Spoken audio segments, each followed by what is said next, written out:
All right, guys, so it's end of January. Next week's the Super Bowl.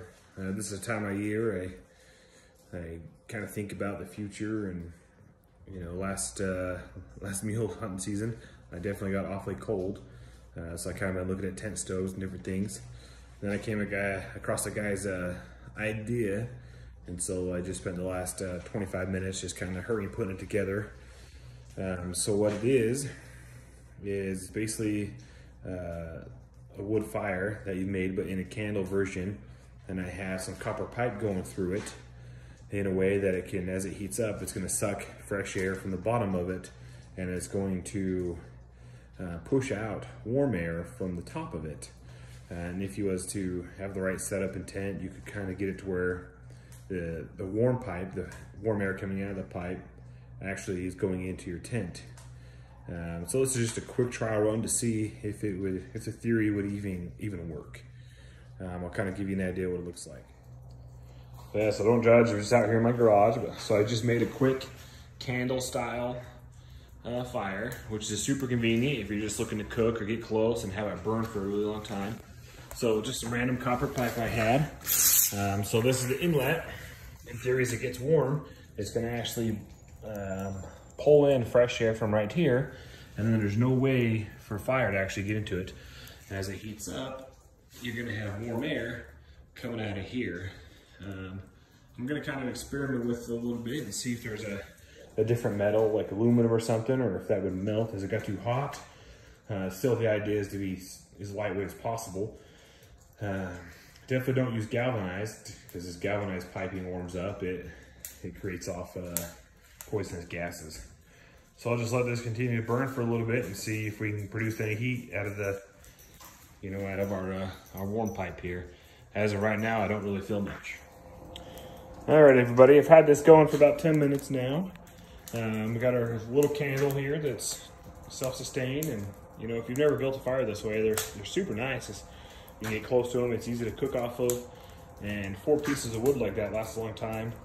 Typically, I'll actually use a piece of, like wire to help kind of hold things together, and then I'll just use a little piece of twig, wrap it up, and pull it in tight. But Sunday afternoon, just pulling stuff in my garage, that'll work for now. But what it's doing is your fresh air pipe here is sucking in cold air, which is approximately 33 degrees. It's just starting to melt water off the roof, but it's definitely snowy weather outside. As it pulls the cold air in, it obviously heats it going through our candle, and then goes into your tent, which is being represented by this box at the moment. In a real world setting, you probably want this pipe to be a little longer, and you want to have this set up in a way that it's never going to fall into your tent, because that could definitely be hazardous. But just to kind of show you here, 33 degrees outside, inside of our box, just below 60 degrees. We'll call it 58, maybe 59. And the idea here is, as your inside temperature of, like, let's say your tent, or represented by this box right now, gets hotter, it's actually going to create a stronger vacuum on the cold air side, as cold air is going to flow towards the hot side, which is going to help heat up even further. I imagine I'd be curious to get this into a bigger tent, like a 2-man backpacking tent, or like a 2-man teepee or something like that. You could go through the stove jack and see how well it heat up an area that big. My guess is, after some time, you can probably still get it at 60 degrees, but you're probably gonna be like 50 or so. But when it's 30 degrees outside, 50 feels pretty warm.